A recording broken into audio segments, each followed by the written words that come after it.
कुछ खाने की वजह से ऐसे हुआ है, भूख की वजह से हुआ है। और मित्रों, आज की कड़ी बेहद खास है जो हमारे दिवंगत रोहित मिंज से जुड़ी हुई है। आप लोगों के कई सारे कमेंट्स आ रहे थे कि कृपया करके आप अवश्य बताएं कि रोहित मिंज की ऐसी हालत कैसे हुई। दोस्तों, जो भी मेरे पास सूचना जो सूत्रों के हवाले से आ रही है या फिर मैं भी अलग अलग स्रोतों से जो जानकारी प्राप्त कर रहा हूं, वो मैं आप तक रख रहा हूं।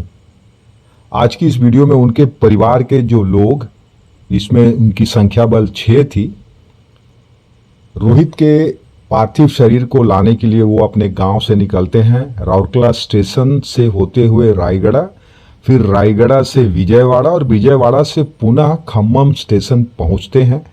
वहां पहुंचने के पश्चात उन्हें जो सूचना वहां के जो लोकल जीआरपी के अधिकारी हैं, उन्हें रोहित से जुड़े क्या जानकारियां वास्तविक तौर पर देते हैं, वह कितना सच है कितना सच नहीं है, अभी आप सुनेंगे। और हमें अभी तक जो पोस्टमार्टम का रिपोर्ट नहीं प्राप्त हुआ है, उनके परिवार वालों को भी और मुझे भी, उसके लिए लगातार हम प्रयास कर रहे हैं। एक बार पोस्टमार्टम की रिपोर्ट सही तरीके से आ जाए, उसके बाद ही आप तक हम रोहित के मृत्यु की सही वजह बता सकते हैं। क्योंकि यह एक खोजबीन का विषय है, एक इन्वेस्टिगेशंस का ये मुद्दा है, तो हमें थोड़ा सा प्रतीक्षा करना चाहिए। पर बहुत हद तक उसकी मृत्यु की जो जानकारी है, जो लोकल अधिकारी उनके परिवार वालों के साथ साझा कर रहे हैं, मुझे लगता है आप सभी को सुननी चाहिए और उसके अनुरूप ही अपने निर्णय तक पहुंचना चाहिए। अगले 1 या 2 कड़ी में फाइनली ओवरऑल समराइज करके मैं इसे रखने वाला हूं, ताकि इस घटना से हम सीख ले पाएं और हमारे जो आदिवासी परिवार के बच्चे हैं, ग्रामीण क्षेत्र के जो बच्चे हैं, जो अंदरूनी इलाके में रहते हैं, अपने घर से अपने परिवार के भरण पोषण के लिए जब वह निकलते हैं तो क्या क्या चीज़ों का सावधानी उन्हें बरतनी चाहिए, उन्हें कहाँ इन्फॉर्म करनी चाहिए, ये सारी चीज़ें हम फाइनली मैं रखने वाला हूँ अगली कड़ी में। तो कृपया आप बने रहिए और इसे अधिक से अधिक प्रचार प्रसार करिए, ताकि ऐसी दुर्घटनाओं से हम बच पाएँ और औरों को भी बचा पाएँ। बहुत बहुत धन्यवाद।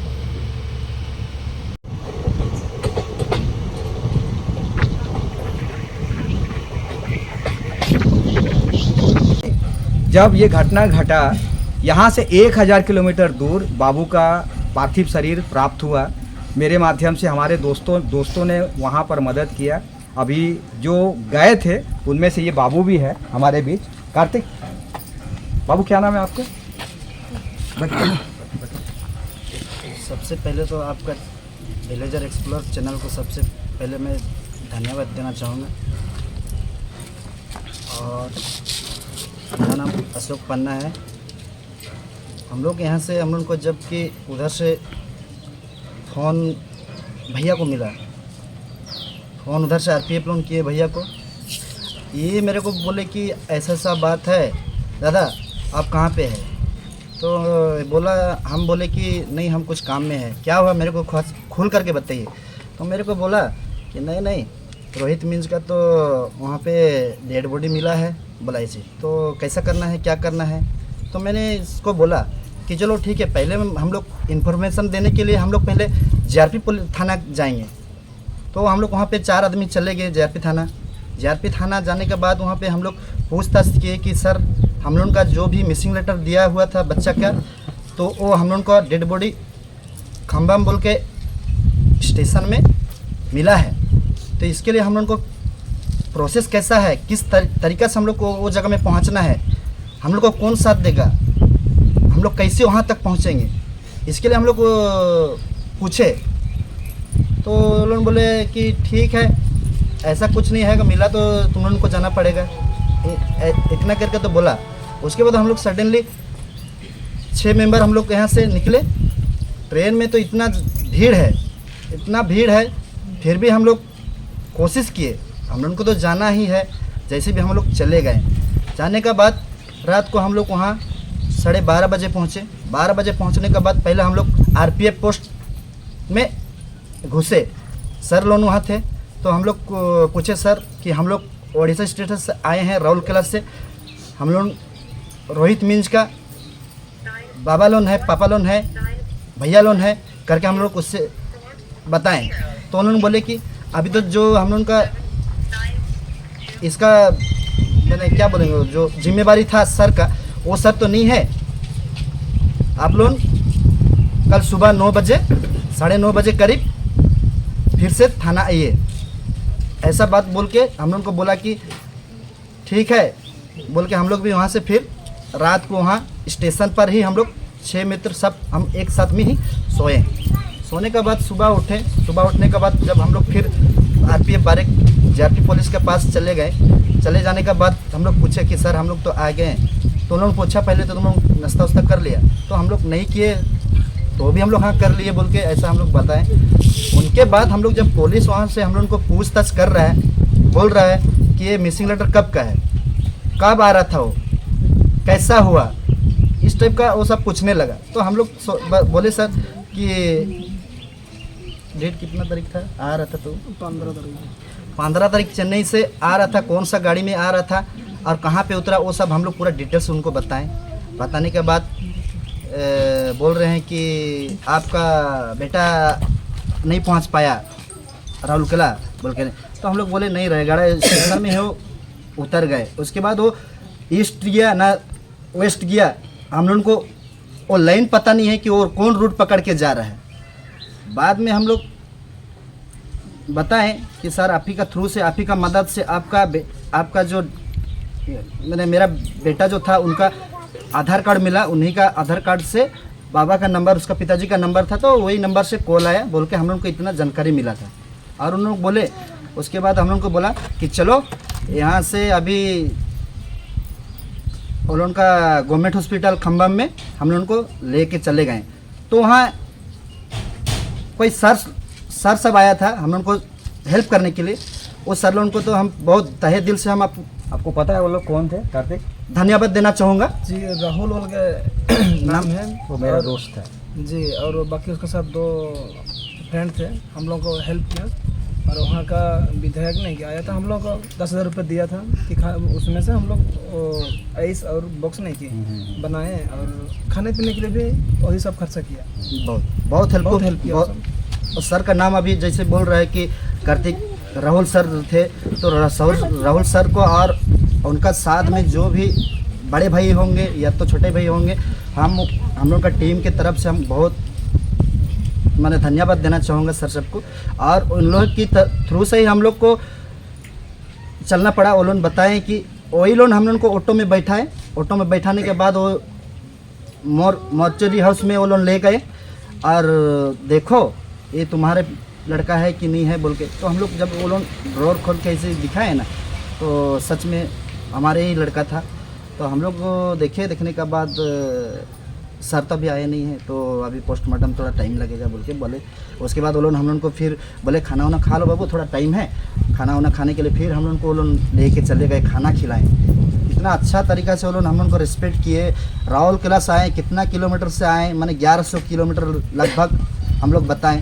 तो हम उनको बोल भी रहे हैं, सर लोग बोल रहे कि मैंने 3 दिन का बाद डेड बॉडी को लोग लावारिस घोषित तो कर ही देते।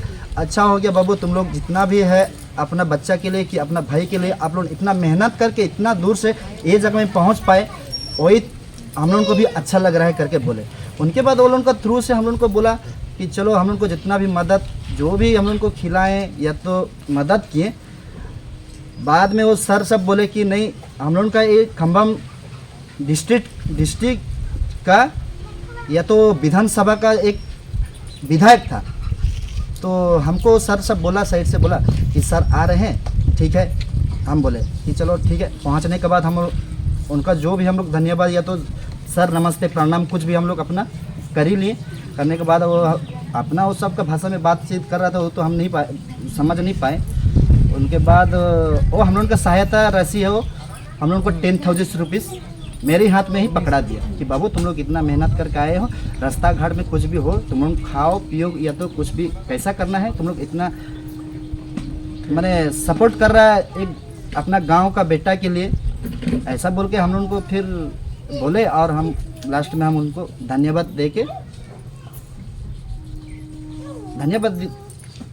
दिए। उसके बाद सर लोग वहाँ से चले गए। उसके बाद हम लोग फिर डेड बॉडी को जब एम्बुलेंस आया, एम्बुलेंस आने के बाद हम लोगों को सब उसमें सब हम ही लोग कर लिए, मैंने डेड बॉडी को हम ही लोग पैकिंग किया, हम ही लोग सब कुछ किए और बाद में मैंने एम्बुलेंस में हम ही लोग नहीं लोड करके ले आए। 4 बजे हम लोग को वहाँ से छोड़ा गया है।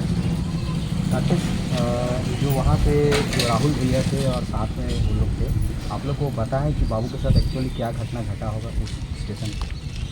अभी तो मेरे पास भी बयान आना बाकी है उनके तरफ से, लेकिन आप लोग वहाँ पे स्पॉट पे थे, आप लोग वो लोग क्या बोले? हाँ, वो सब अपना भाषा से वो सब बात किया, तेलुगु से बात किया और हम पूछे क्या, तो बोला कि कुछ खाने की वजह से ऐसे हुआ है, भूख की वजह से ऐसे हुआ है। और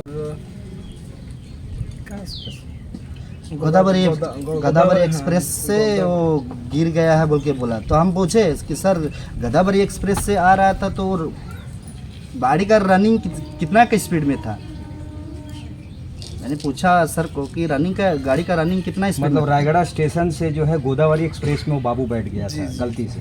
हाँ, वो कहाँ से बैठा, विजयवाड़ा से बैठा या तो विशाखापट्टनम से बैठा कि रायगढ़ से बैठा, वो चीज़ तो हम लोगों को भी पता नहीं। लास्ट लोकेशन जो जीआरपी का जो स्टेटमेंट है सीसीटीवी कैमरा फुटेज में, हाँ, कि वो लास्ट फुटेज जो दिखा है वो अपना रायगढ़ रेलवे स्टेशन का दिखा है। हाँ, रायगढ़ रेलवे स्टेशन के बाद से ही बाबू वहाँ और दिखा नहीं। इसका मतलब गोदावरी जो हम लोग को शंका लग रहा है, हाँ, अभी तो कंफर्म करना, इन्वेस्टिगेशन का वो अपना पार्ट है, हाँ, लेकिन जो ऐसा लग रहा है जो बता रहे थे वो लोग कि वहाँ पर जो है गलती से उस ट्रेन में बैठ गया, ऐसा तो बता रहे थे। उनके बाद वहाँ से बोला कि गिर गया, गिरने के बाद कौन केबिन मास्टर ना झंडा हिलाने वाला जो रहते हैं ना, लाइनमैन, हाँ लाइनमैन, वही लोग उनको पानी उनी पिलाएं, ये किए वो किया और उनको बोला कि रुको बाबू। उन लोगों का मैंने चेहरा, लड़का का चेहरा देख के उन लोगों को लगा वो कितना दिन से भूखा प्यासे है, उसका शरीर में ताकतें नहीं है, इस टाइप का उन लोगों को लगा कि इसको बीमारी हो गया है ना क्या हो गया। तो उन्होंने सडनली उनको इन्फॉर्म कर दिया कि एम्बुलेंस मंगाने के लिए इन्फॉर्म किए थे ना, करेंगे करके इसे बताए। हम लोग प्रॉपर उतना तो नहीं जान पाएंगे, वो सही में वो एम्बुलेंस के लिए फ़ोन किया था। तब तक उसको रुको बेटा, यहाँ रुको, यहाँ पे खड़े रहो, ऐसे बोलने लगे ना। तो ये फिर इसको माइंड में इसका कौन सा सवाल आया, फिर वो यहाँ से चले गए, माने वहाँ से और भाग गए बोले। रोहित बाबू डरा हुआ था ऐसा, वो बता रहे थे। हाँ, डर के वजह से वो बेचारा बाबू वहाँ से भाग गए। अब भाग गया और कौन सा किधर भागा, बस्ती तरफ भागा, गांव तरफ भागा, ऐसा तो बोले। लेकिन साथ में और उसके बाद बोला कि उधर से लौटने के बाद फिर वही स्टेशन में आया। स्टेशन में आने के बाद तो उसका पूरा डेड बॉडी सब मैंने कपड़ा उपड़ा नहीं था, कुछ नहीं था, ऐसा करके बोले हम लोग। और जाने से पहले हम लोग बोले कि सर उसके पास में जब कि आधार कार्ड था, आधार कार्ड का पास सिवा और पर्स भी उनका था, पर्स में 250 रुपीज़ समथिंग था कुछ। उनके बाद हम लोग पूछे सर उनके पास टिकट विकेट और था कि नहीं सर, हम लोग पूछे तो टिकट विकेट नहीं था बोलता। आप वो लोग छुपाने की कोशिश कर रहे हैं ना, क्या कर रहे हैं, वो तो जांच का विषय है। ठीक है दोस्तों, अभी आपने देखा कि जो ज़मीन की जो घटना, यानी खम्बम स्टेशन पे जो बाबू का पार्थिव शरीर प्राप्त हुआ और उनके चाचा लोग चिंतागंज, लेकिन खम्बम स्टेशन में मेन जो रेलवे हॉस्पिटल में जो है बाबू का पोस्टमार्टम हुआ है। अभी मेरी जो जानकारी के मुताबिक अगले 1 आध दिन में वो रिपोर्ट आने का है। वो रिपोर्ट जैसे आता है मैं दीदी को जो है हमारी सरपंच दीदी और परिवार वालों को मैं हैंडओवर करूँगा, क्योंकि जो दोस्त वहाँ पे जो राहुल भैया की बात कर रहे हैं, वहाँ के जो MP MLA जितने थे वो मेरे परिचय के थे। और उसमें मैंने उनको पहले से ही, जब ये मिसिंग केस हुआ था तो मेरे पूरे नेटवर्क जितने इंडिया में है, मैंने पहले से खबर किया था कि मेरा अपना बच्चा है। मैं अभी सर्वे के लिए इस गांव आया हुआ था और मुझे यहाँ पर एक दीदी मिली, सुनीता दीदी। दीदी हमारे बीच बैठी है, कहाँ दीदी? हाँ, ये दीदी है। और दीदी के माध्यम से मुझे बाबू के बारे में पता चला और फिर मैंने एक मानवता के तहत मुझे लगा कि मैं उस बच्चे को खोजने में मदद कर सकता हूँ, मीडिया का एक सदस्य होने के नाते भी। और मैं ट्राइबल्स के लिए पिछले 30 सालों से काम कर रहा हूँ, अंदरूनी क्षेत्रों में काम करता हूँ, उनके जीवन के लिए, उनके जीवन यापन के लिए, उनकी संस्कृति से आप लोग सभी जानते हैं, अच्छे से जानते हैं। तो उनका दुख हमारा दुख है, मेरा दुख है। तो मैंने अपने दोस्तों को पूरा इन्फॉर्म किया। उसी वक्त जब हमको कार्तिक फ़ोन किया कि दादा एक नंबर से फ़ोन आया है, वो नंबर खम्बम स्टेशन का बताया जा रहा है और दोबारा फ़ोन करने से फ़ोन लग नहीं रहा है ना कार्तिक। मैंने भी फ़ोन किया उस नंबर पे, तो हो सकता है नेटवर्क की समस्या हो दोस्तों। मैंने भी ट्राई किया, लगा नहीं। इमीडिएटली मैंने रातों रात मेरे साउथ में जितने लिंक थे मैंने इमीडिएटली मैंने सबको फ़ोन किया कि हमारा एक बच्चा जो है मिसिंग है और ऐसा पता चल रहा है कि वहाँ पे एक बॉडी मिली है। हो सकता है वो रोहित का भी हो सकता ना भी हो, आप थोड़ा लोकल में जाके पता करो। इमीडिएटली वो जो है अपने दोस्तों के साथ, फिर मैंने कार्तिक का नंबर दिया और फिर उन लोगों ने, जैसा बाबू लोग अभी बता रहे थे, एक मानवता के तहत मेरा एक मतलब कोशिश था। लेकिन मुझे बहुत दुख हो रहा है, काश मैं बाबू को वापस जीवित ले आ पाता, तब मुझे लगता है कि मैंने अपने इस परिवार के लिए कुछ काम करता। लेकिन मुझे बहुत दुख है दोस्तों, शब्द नहीं है मेरे पास। काश अगर ये घटना 2-3 दिन पहले अगर मुझे पता होता, शायद हम रोहित को अपने पास ले आ पाते, सुरक्षित ले आ पाते। तो ये पूरा कहानी से दोस्तों हमें एक चीज़ सीखने को मिलता है, छोटी सी गलती बहुत बड़ा खामियाजा। अगर हम थोड़ा से सचेत रहें, थोड़ा से जागरूक रहें, तो हम बड़ी बड़ी दुर्घटनाओं से अपने आप को बचा सकते हैं, अपने किसी परिवार के चिराग को बचा सकते हैं, अपने गांव की खुशियां को समेट सकते हैं। और ऐसी घटना दोबारा ना घटे। आपने सरपंच दीदी की बात को सुना, कार्तिक भैया के बात को सुना, अशोक भैया के बात को सुना, दादा दीदी के बात को सुना, गांव के बाकी सभी लोगों के बात को सुना। एक ही बात हम अपील करेंगे, इसको सिर्फ आप मीडिया का एक रिपोर्ट के तहत मत लीजिएगा। आपके इर्द गिर्द अगर कोई ऐसा बच्चा किसी हालत में अगर आपको दिखे तो कृपया आप उस तक जाइए, उससे बात करिए, उसको पूछिए, अपने भाषा में ही पूछिए या आप साइन लैंग्वेज से पूछिए। भले वो साउथ था, तेलुगु बोलते हैं, हिंदी समझ में उनको नहीं आता या बाबू तेलुगु नहीं जानता, लेकिन हम जब इशारों में बात करते हैं, मानवता के तहत आदमी समझता है। तो मित्रों, कल अगर आपके पास या इर्द गिर्द ऐसा कोई घटना घटे तो मैं आपसे वापस से रिक्वेस्ट कर रहा हूँ कि आप उस बच्चे तक जाइए, उनसे बात करने का कोशिश करिए कि बाबू तुम कहाँ से आए हो, तुम्हारा हालत ये कैसे है, तुमको ऐसा क्या तकलीफ़ हो गया, तुम इस स्थिति में कैसे आए हो। अगर आप थोड़ा से मानवता के तहत अगर इसको अप्रोच करोगे तो मुझे लगता है कई परिवार के बच्चों को हम बचा सकते हैं। दोस्तों, आज के लिए इतना ही, और मेरा एक से अपील रहेगा, इसको अधिक से अधिक लोगों तक पहुँचाइए, अधिक से अधिक परिवार तक पहुँचाइए, ताकि ये गाँव का संदेश पूरे देश में जाए, पूरी दुनिया में जाए कि कोई और बच्चा ऐसा तकलीफ़, कोई ऐसा और परिवार को तकलीफ़ झेलना ना पड़े। चौथा और अंतिम बात मैं एक ही बात से करूँगा कि दुनिया बहुत बड़ी है, लेकिन टेक्नोलॉजी का ज़माना है। इस ज़माने में हम लोग को बहुत सचेत रहने की आवश्यकता है और शर्माना बिल्कुल नहीं है, हमें खुलकर अपनी बातों को रखना है। अभी जैसे मैं ये हमारे 4 लोगों को मैंने यही बात बोला कि अगर आप थोड़ा से समझदारी दिखा देते हो, जैसे दीदी भी बोल रही थी, थोड़ा से समझदारी दिखाते, वो माँ भी बोल रही थी और दादा भी बोल रहे थे कि थोड़ा से समझदारी दिखाते तो आज हमारे बीच रोहित होता हमारे बीच, और ये शायद ये बैठक नहीं हुई होती। तो आप इसी तरीके से इसका प्रचार प्रसार करिए, जन जागरण करिए, ताकि हमारे बच्चे सुरक्षित रहें, अच्छे से रहें।